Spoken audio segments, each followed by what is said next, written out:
What's up, y'all? It's Zach. We live in corporate. Look, I'm so appreciative of the content that we create day to day, week to week, month to month, year to year for the past 5+ years. Yo, it's been a journey. And I just want to say thank you to everyone who's been rocking with us. If you didn't know, I'm going to tell you right now, we exist to center and amplify Black and brown folks at work.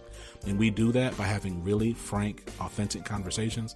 Think about like the conversations you have with a friend or a colleague or a mentor or aspiring mentor or mentee over drinks or coffee or whatever. It's when you're really having those real conversations about career and life and navigating the workplace. I was not privileged to have a ton of those conversations, but the 5 that I did really blessed me. Now I'm playing. I had more than 5. I mean, come on, I've been working for a while. So I've had more than 5. It feels like I feel like I can count the really authentic conversations though on one hand. And I just remember years ago thinking about what does it look like to bottle that up and make it accessible to thousands of people, because everyone isn't privileged to have someone that looks like you pull you aside over coffee or just on the side and give you the real talk. And that's what Living Corporate is all about. Yes, you're listening to the flagship show, but Living Corporate is a network of shows, and everything that we do is based around authentically centering and amplifying historically marginalized voices at work by investigating, interrogating the systems, and imagining a better, more equitable place to work. Yes, we fall into the diversity, equity, inclusion space, but we don't really use that language like that because a lot of that has been co-opted, watered down, and centered around people that don't really need it.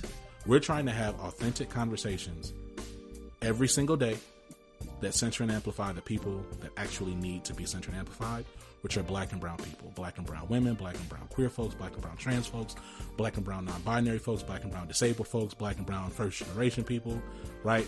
Black and brown folks, period, right? That's what we're trying to do. And so thank you so much. I'm excited about the conversation you're about to listen to. We'll be right back.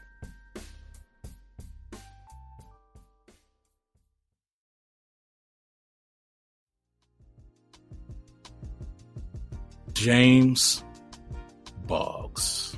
Hello. What's going on, man? It's fantastic. How are you? I'm good. I'm gonna be honest. I kind of feel like I'm talking to the guy behind the velvet curtain right now. Well, that's flattering. Thank you. You're welcome. You know, for those who don't know, why don't we talk a little bit about your background? We're gonna talk about Spooler. Don't worry. We're gonna talk about that. Sure. But let's talk a little bit about your last role at Apple and like what you were doing at Apple. Yeah, thanks. Well, I wanted to say, first of all, I appreciate the invitation to appear on your program, and great to chat with you one-on-one and with your audience. Thank you. So I had the privilege of being at Apple for like 17 and a half years, I think it was at the end of the day. Amazing and formative experience in my career, as you can imagine.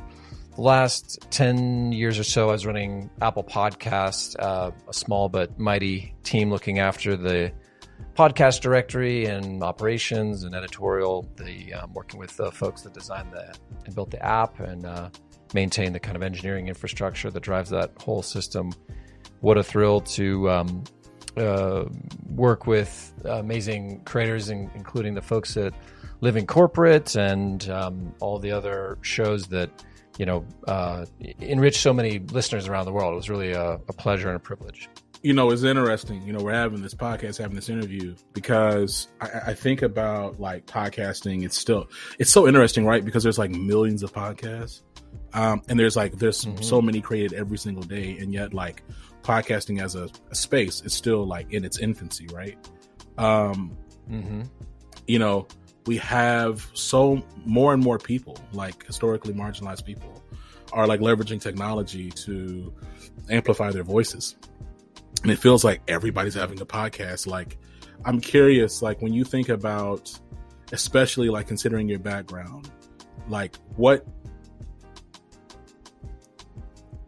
points of advice before I get to advice, what observations do you have as it pertains to like just getting into podcasting and like just the space at large. And let me help you with the question, because I recognize it's very broad. When we look at like these playlists and we look at podcasts that blow up, more and more, like we're seeing they're part of some network, right? Like, you know, ABC stood them up, or Vox or Vice or whoever, right? Yeah, all the biggest media brands. Right. So like this tool that was like indie and really was supposed to help really mobilize independent voices is now like you're seeing like millions upon millions of dollars getting invested in this space, and then you're seeing them like on the largest stages.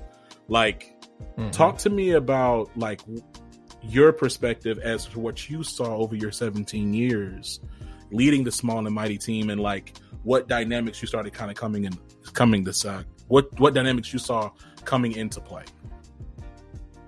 Yeah, that's a great question, and gets to the heart, I think, of what drew so many of my colleagues at Apple and so many amazing and talented folks in the industry to podcasting in the first place, was seeing it as a vehicle for democratization of audio, seeing it as a way for folks to very easily reach a global audience, maybe for the first time in audio.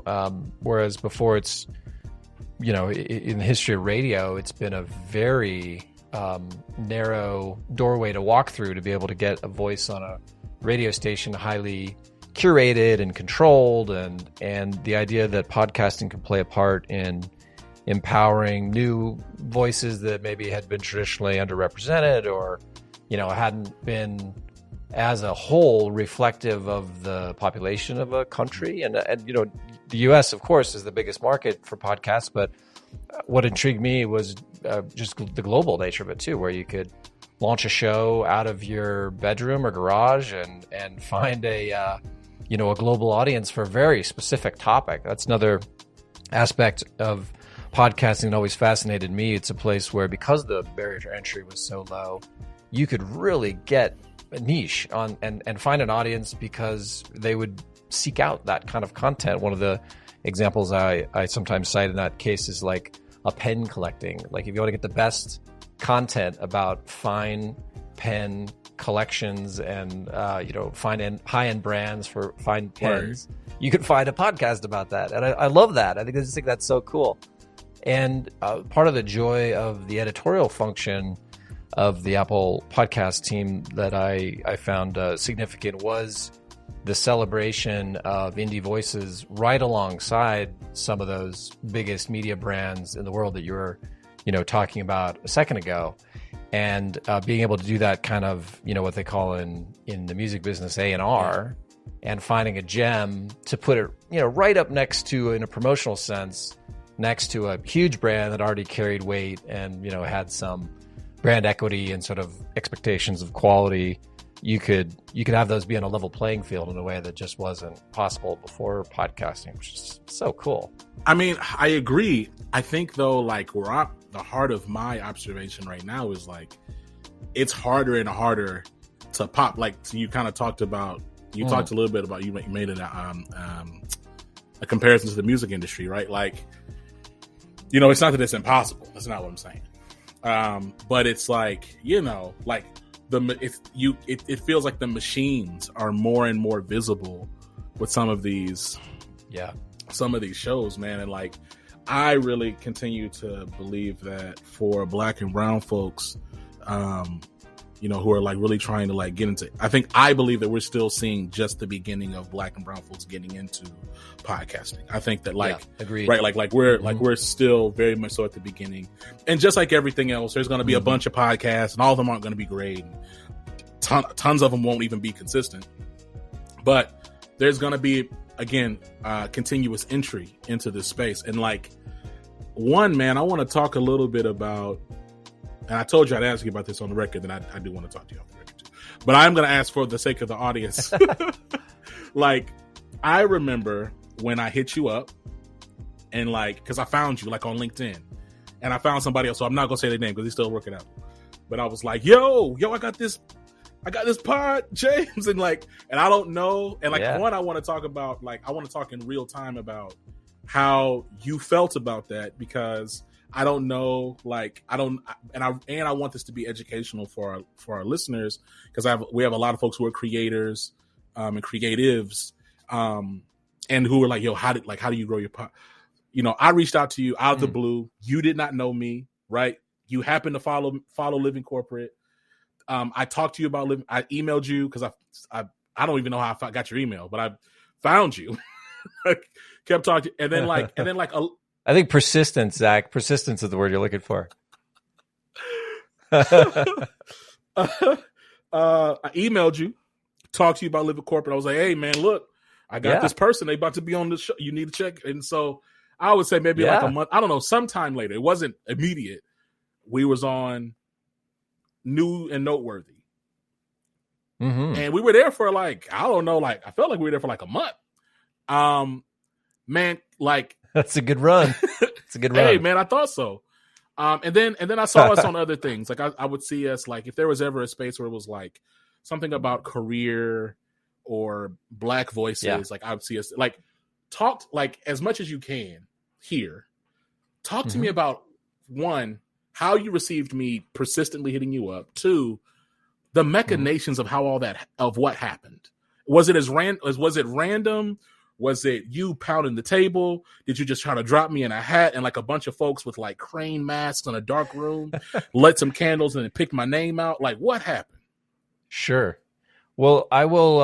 I'll shed some light without revealing any trade secrets that Apple podcast team would be upset about. But I think stepping back, podcasting at the very beginning was a pretty monocultural medium and media type. And part of the excitement of seeing it mature, like the difference between when Apple added podcast support in 2005 and say the launch of the iOS app in 2012, and then when Serial went thermonuclear, as Matt from Gimlet described it, in 2014, which coincided with the iOS app on Apple Podcasts going native for the first time. So just the change in content over the arc of that, where the first directory when iTunes 4.9 launched was 3,000 shows. And as you very correctly pointed out, I think there are 4 or 5 million at this point, and that's shows, not episodes. So the episodes are, a multiple of the number of shows.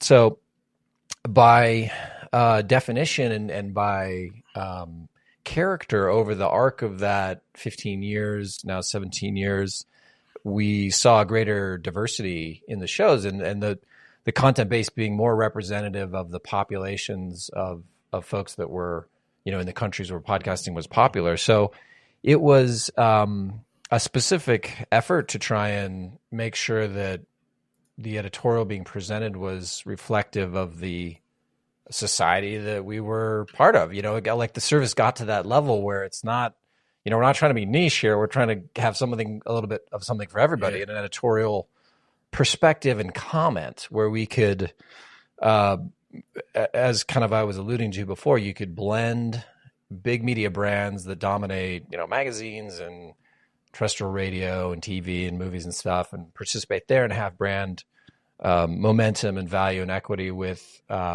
smaller independent voices that were coming from, maybe traditionally underserved or underheard from communities on the radio specifically. And how could we make a compelling editorial offer to make sure that we were reflecting and also trying to attract people from all the different parts of the society that we were trying to market to? So that was, I think, a great example of some consistent marketing, pitching, and promotion that once, we kind of became aware of your show, there's a team that handles those inbound requests, and you can, I think, find in the modern times a form on the Podcast Connect interface that Apple maintains for podcast creators, and that has a pathway to submit your pitch form for promotional consideration. And I think what you were doing kind of back in the day was a prototype version of that with an admirable degree of tenacity. And so that kind of got on the radar and then fit very well with a promotional cycle that the way that you can put together collections of content in that editorial sense and highlight individual shows in different ways is really fun, and it's quite a decision making process, and wanting to impart a sense of taste and an editorial voice on this massive catalog to choose from is really a challenge. But what a delight, and what a special and fun challenge to do, to make sure that on a weekly basis or an intra-weekly basis, you're presenting this perspective on the global catalog for a local audience, and hopefully reaching, folks come and hear themselves, reflect, and learn something new about their, not only other communities, but their own communities. At a high level, that's the idea. And I think a lot of the value and joy that we were striving for. Well, I'm going to say, like, I remember when we made the playlist, and then again, like, at this point now, I see us in different places. I'm like, oh, this stuff. And I just was like, and I just remember James at the time. And it's funny, right? Because this is just what like Access and stuff does. We didn't know each other. You were literally just a figure. So it kind of felt like you and like a couple other people were just like pulling these strings, man. It just felt like, and it felt like I was talking to like this, like this really powerful dude. And I chuckle about it because there's another person who, again, like, I'm not going to say their name, but like they follow Living Corporate on LinkedIn, and they follow us on social, and they follow us like all these different places, but they never interact with me, right? So I'll be like, yo, what's up? And they like, they don't say a thing. And I'm like, man, What is that about? Right. So I guess like, so like, my question is and they'll like our newsletter and stuff. I'm like, yo, like, what's up? Like, can you put me on this? That's cool. Right. So I'm like, yo, but put me on this, put me back on New and Norwood. But no, so it's just funny. Like, I guess my question to you is, when you think about up and coming voices, or frankly, there are a lot of Black and brown podcasts that have been really doing this for a while, and they just haven't, they haven't had a push or a thing like that. And like, what would you recommend that like they do? Yeah. Because right now, I think gatekeepers, I don't think they're people anymore. I think they're the algorithms, right? And like, just like when it comes to like popping as an artist, the playlists are critical. What would you recommend for someone if they're really trying to like get more eyes on their pod? Of course, you tell your friends. Of course, you use social. You do all the things that Google tells you to do. But what else would you recommend in terms of really growing your audience? Yeah. Because that's really where like I know for a fact, like, a lot of folks will nope out of even like they'll have really great ideas of pods, but they'll do it for a year and they only have 100 downloads a pod. Or they only have, I don't know, 1,000 downloads a month, something, whatever. And they just stop. But it's like, damn, they have really great, like, the quality is good, the conversation is good, but they're not getting the engagement. So they stop, and it's like, man, it feels like there's a dual benefit to based on the mission that you articulated. So like, what would you recommend to them in terms of like how to get more exposure on these platforms that play pods?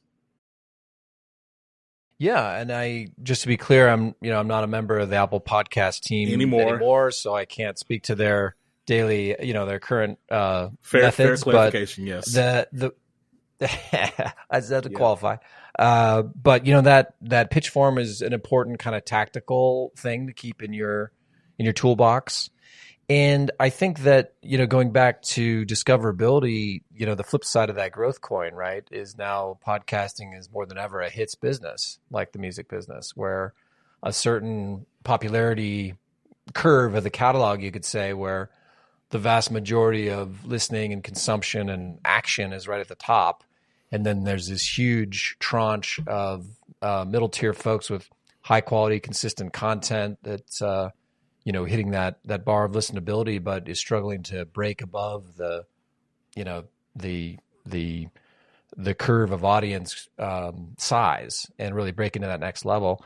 And I think there's a lot of grind in there. Unfortunately, I wish there was a simpler recommendation I could make, but I think there's a lot of making yourself available for interviews on other shows to talk about why your show is special and try to capture a percentage of those folks to cross listen. And making appearances at places where listeners in your target audience are going to gather and, grinding it out with talking about how great your show is and spreading the word. I think there's a component of media marketing, which is just kind of inescapable. You got to be spending a little bit on where your audience lives and marketing against target shows. That can be one thing where you're identifying a peer program and trying to just make people who listen to that show aware of how great your programming is. And exchange of time is one of those where you're inviting a person, kind of punching above your weight onto your show and interviewing them and getting people that are following them interested in your program even after they're gone. But that's all grind, man. I don't have a lot of cut to the front of the line advice for you, but quality is also the thing I would emphasize, and just making sure you're delivering an excellent product for your listener. Like I don't know anything more important than that. I was gonna say, like, I think that is like the non-sexy advice though, right? But like with podcasts, like media across the board for sure, but podcasts, it's just like, bro, you just gotta go. You just gotta go, right? Like you gotta keep, And I remember there's this guy I was talking to. His name is Rod. There's a show called The Black Guy Who Tips, with his wife, Karen. And we talked early, and I said, this was like when I was like on pod, like number 5, like I was on episode like number 5, and he was like, man, you just got to be consistent. You just got to like literally don't miss, like just keep going for a long time. Well, look, I appreciate that. Like a little meta. I think that's great advice. Tenacity. Mm-hmm. You know what I'm saying? It is what it is. Like, now look, a little meta, but I was like, man, I can't believe I'm about to get this dude James on the pod. So I'm going to ask him on the record about what in the world happened. Because a bunch of black, I'm going to tell you straight, a bunch of black and brown podcasts was like, how did you get on there? I was like, I just found them on. What's your inside? I was like, I don't even know this person. And like, I was like, I just literally searched podcast Apple on LinkedIn and then sent a bunch of in messages. Like, that's all I did. So anywho, I agree. The intake form is super critical. And there's something else you said though about hits though, right? Is like, one thing that we still don't do, but like we should, is we interview like really dope. Like we had an interview with W. Kamau Bell a month ago, right? In hindsight, we should have like used the submit form and be like, yo, we just interviewed W. Kamau Bell. Like, check this out. Like that would like, it's about like being tenacious, even like using the tools, right? Like, so. Well, and there's a timing element to that as well, Zach, where you land a really great, like if yours is an interview show, and you land a really special, this is the best thing this year that we've done. That's the kind of thing to pitch up to at least the folks at Apple Podcasts. I'm sure Spotify's the same way and the others. But that extra special thing you're excited about. The other tactical advice I would give is making sure that you're pointing to the platform you're pitching on your marketing. Even if that's free, marketing on social where you're tweeting about something. Make sure you got a clear call to action that says follow on Apple Podcasts. The language matters, right? Because now we have paid subscription, which subscription means paid now on premium experience in Apple Podcasts. So be sure to say follow if it's a free show. And then if you have, paid, subscribe. And that's really appreciated because it's much better than say, everywhere you get your podcast, which is like the most bland and useless CTA you could have it. That's kind of marketing 101, but even doing something like, one tweet for Spotify, one tweet for Apple is a good pointer in, basics of marketing. And then when you're pitching, you can say, look, we're directing our small but mighty following to, your platform, which is part of the overall goal there. So, I think it's some tactical techniques there that you can bring to bear. I love that. Now, look, we talked about your backstory with, at Apple. But man, let's talk a little bit about Spooler Media because I'm looking at I'm looking at this entire your team here. It's it's crazy. You're the CEO. Like us, you were head of podcasts at Apple. You got the co-founder of Slate Audio and Megaphone, Andy Bowers. You got Dan Benjamin, who's the founder of Fireside. And the 5x5 Podcast Network, who's your CTO. And then you got Carrie Donahue, who is a former EP at WNYC. Like, you have this, like, crazy, like, team of just who's who in podcasting. Tell me, like, the impetus to exit and build Spooler. Talk to me a little bit about like why Spooler, why Spooler, why today? And then the last question, question, I'm gonna remind you because you're probably gonna forget because I asked you two big questions. The last question I'm gonna ask you is, what is Spooler doing to help amplify Black and brown voices in media? So those are my three questions. Okay. All right, let's go.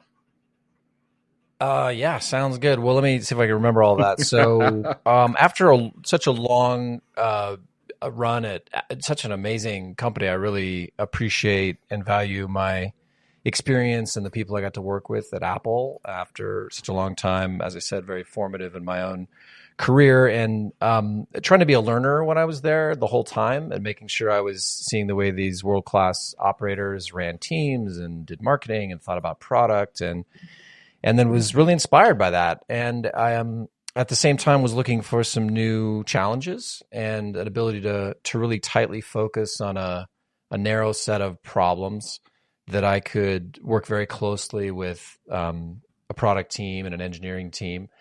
And so identified the launch of subscriptions and Apple Podcasts as a great moment to step back and tackle some new things outside the company. It was a great opportunity to connect with industry colleagues, including Mr. Bowers, who was a OG podcaster from, actually before iTunes supported. He was making it that early, and one of a very small crew of folks that have been there from the very beginning. In his case, it's Slate Audio. And so he was looking for his next thing. He had co-founded Panoply, which became Megaphone and exited to Spotify in a spectacular development for them. And so the opportunity to partner with him and then his buddy, Henry Blodgett, who they know back from school, who, of course, has Insider and that amazing digital news native organization, wanting to do something in audio. And we identified this great opportunity to start with a clean sheet kind of production publishing workflow to enable audio creators to rapidly produce podcasts and audio for apps. And what a cool challenge. Traditionally, what I would regard as a weak part of the podcast overall infrastructure, RSS 2.0, is notorious for slow indexing, right? Back in the day, you've been in this space long enough. You probably remember when it took a long time to get a new episode to show up on the platform. It was so anxiety-inducing, dog. Yeah, and you're checking it, you're refreshing, and it's not there 6, 10, 12 hours later even.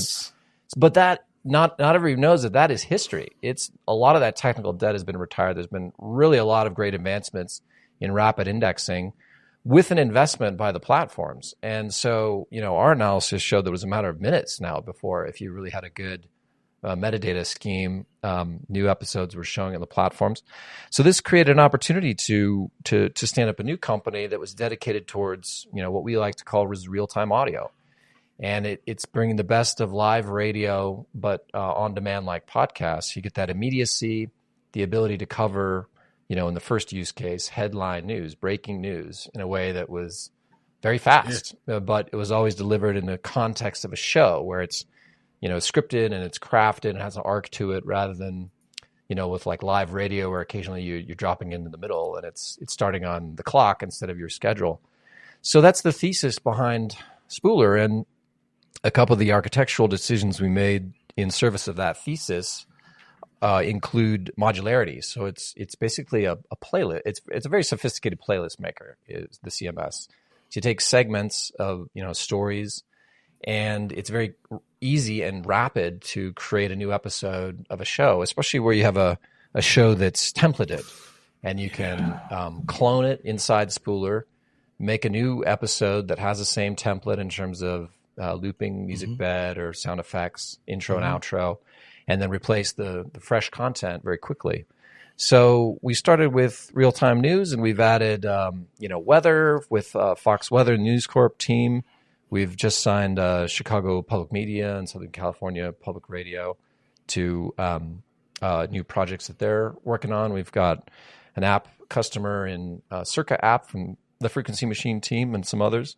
So it's a really gratifying experience to be delivering an efficiency tool and a new capability for these amazing content makers. And it's been a real privilege to partner with, as you point out, like what a dream team, right? I feel like maybe Danny Ocean putting a crew together, or maybe like Hannibal from the A-Team. Maybe that's better. Like I love it when a plan comes together, and we got these rock stars, including Dan Benjamin, our CTO. Wow, if you could land that guy, he's another OG.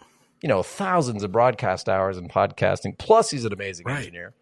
So Andy and Carrie and Colin, our senior engineers, actually ex-Apple as well. And then Mr. Scott Simpson, who used to be my colleague on Apple Podcasts. So a really fantastic group to work with.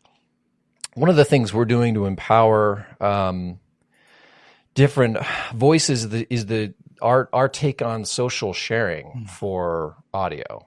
So, I think this has broad use cases, but I think it's applicable to this question where each segment on Spooler is kind of optimized for sharing. So you can take a subsection, a chapter in a podcast episode, another way to think about it, and that unto itself can be a complete listening experience in the sort of short form TikTok style, where it's got a wrapper of metadata.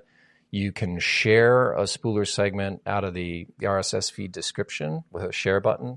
And then our web embed, which you can see at insider.com/therefresh, each of the segments is shareable. So if you like a story, I could send you the story about the Ukrainian newlyweds and their interesting experience.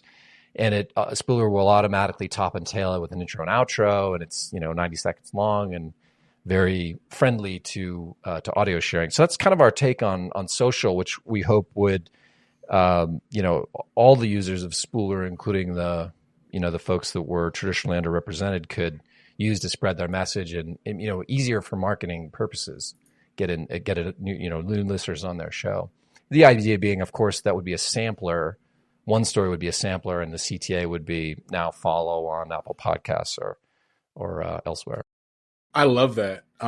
First of all, it's interesting because I'm looking at the website and just like the functionality. When you think about podcasting or like just audio in that way as like a learning modality, I have so many ideas and questions about application for brands who want to let's say work with a branding company and like publish a bunch of different spotlights to really drive employee engagement. Or if they want to like use it as a bunch of marketing copy to talk about why a particular demographic should work at their company, like being able to quickly like organize audio and like, that's really dope, man. That's super exciting. Sounds like we should have an off mic. I'm saying, I mean, maybe James, I don't know, perhaps. But no. So what I'm excited about though is like, what gets the gears turning is, I think about the fact that you have all these, like to your language, OGs. We're really my language. It's interesting how language works, right, James? Like OGs, historically a black phrase, but it's been around so long. White folks say it. You say it. I'm kind of like, I don't know if I'm going to say OGs. No, I'm saying it back as if it's your language, but it's mine. It's just very interesting how like culture and language come together. Anyway, the point is. Definitely. Yeah. But the point is like, there are a bunch of people who've been creating and like building content for years. And like, I just refuse to believe in like these libraries of podcast media that there isn't gems or something to mine from it and apply in different and new ways. Yeah. Archive discovery for sure. Right. But yeah, man, I think about all these creators who have like hundreds of episodes or let's just say, they had a podcast 2 years ago and they were really consistent for like 3 years and they stopped. Like that sucks, man. Like that sucks. You have all this content that you didn't even that's just sitting there. Right. Yeah, discoverability. One thing that some of the platforms, including Apple, are doing is doing automated transcription for discovery. It's not, as far as I know, it's not the whole catalog, but having a part of the catalog made, driven by whatever KPI, popularity, or what have you, be indexed with a transcript and then topic and keyword enabled for search is a really cool way to help with, exactly as you were saying, like getting the gems and value out of the archive, where as a marketing exercise, you're probably not focused on last year's, February episode, but it might be very relevant to something that's going on today, especially in an interview context where maybe you've got the last interview with an amazing talent that is no longer with us, and you either got to put that as a new episode in your feed to get it to the top of the list and then make it visible, or discovery through some of these topic analysis techniques where someone searching for that person is going to pop. And I think there's a lot of potential for kind of credits and person IDs as a vehicle for discovery in podcasts that's relatively unexploited. I was very happy to see the Podchaser guys do so well on that. I mean, how well they built that out, the IMDb of podcasting, and then their exit. So I hope they keep going and keep innovating on that, because as a vehicle for discovery, specifically for archive content, I think that's an amazing, by people. And then where did they appear, and who were the people that came on those shows where they did their appearances, and which are the most popular, and what a great kind of relatively unexplored discovery paradigm and kind of different angle into this massive, base of content, the 4 and 5 million podcasts that we have now. I mean, I'm just excited, right? Because it's just more and more application of technology. It's kind of spooky too, I'll tell you though. Because in the wrong hands, what who's to say, right? And so I guess my last question to you is, where does responsibility and equitable and accessible experience come into Spooler's ethos as y'all continue to develop out your products? That's a great question. We don't have a lot of discoverability. Well, that's not true. I mean, we're trying to take advantage of the modular structure that we've chosen for the maker kind of workflow on Spooler to ensure that it benefits everybody who's on the platform. And that's kind of our technology first approach to making sure that even the content that's not, doesn't make the description, it doesn't make the first segment in the order of your show, it still can have a life unto its own. And hopefully there's some intrinsic value to that approach for everybody that comes to make shows on the platform.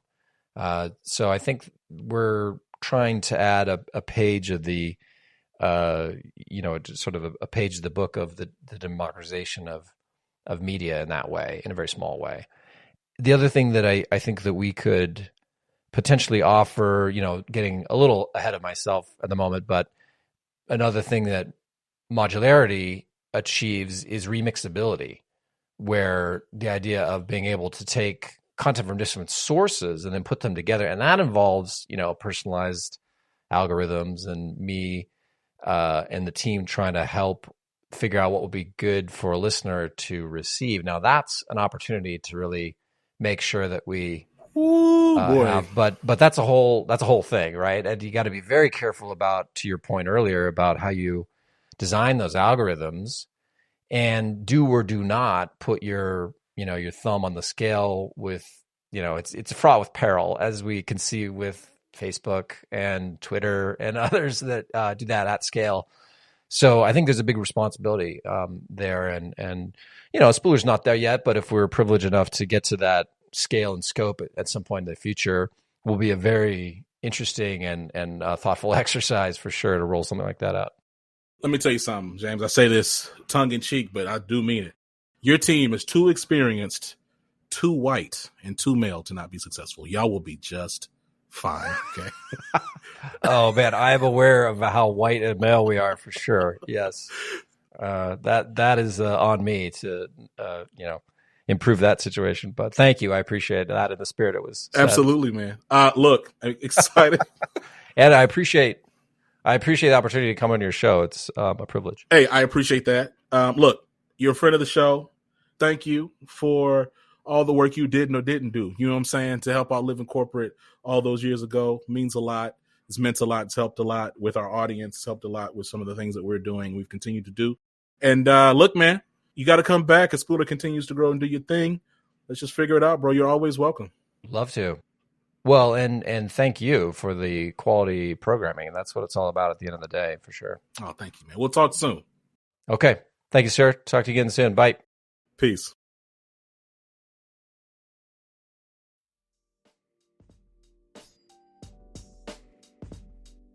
And we're back. Yo, thank you so much for listening to Living Corporate. You know where we at. We're everywhere you listen to podcasts. You know what I'm saying? We're literally everywhere you listen to podcasts. If you want to learn more about Living Corporate, living-corporate, please say the dash.com, or just Google Living Corporate. You know what I'm saying? At this point, SEO is pretty popping. You type in Living Corporate, we're going to pop up somewhere. Okay? Make sure you check us out. Links in the show notes. So you learn more about us, learn what we're trying to do. Make sure you actually create a profile on living-corporate.com. Okay? Make a profile on there so you can actually stay in tune and up to date with what we got going on. You make a profile, you select content that you're really interested in, and then we'll push content to you from our library. So you can actually have a curated experience every time you go and log into Living Corporate. Ain't that dope? Okay? Think about that. We got over 1,000 podcasts and different digital media and content that we've made over the years, and it's going to be all pushed and curated for you, baby. For you, dog. For you. All right? Till next time, I love you. Take care of yourself. Peace.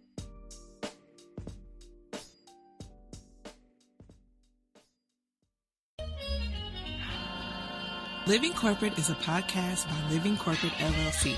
Our logo was designed by David Dawkins. Our theme music was produced by Ken Brown. Additional music production by Antoine Franklin for Musical Elevation. Post-production is handled by Jeremy Jackson. Got a topic suggestion? Email us at livingcorporatepodcast@gmail.com. You can find us online on Twitter, Facebook, Instagram, and living-corporate.com. Thanks for listening. Stay tuned.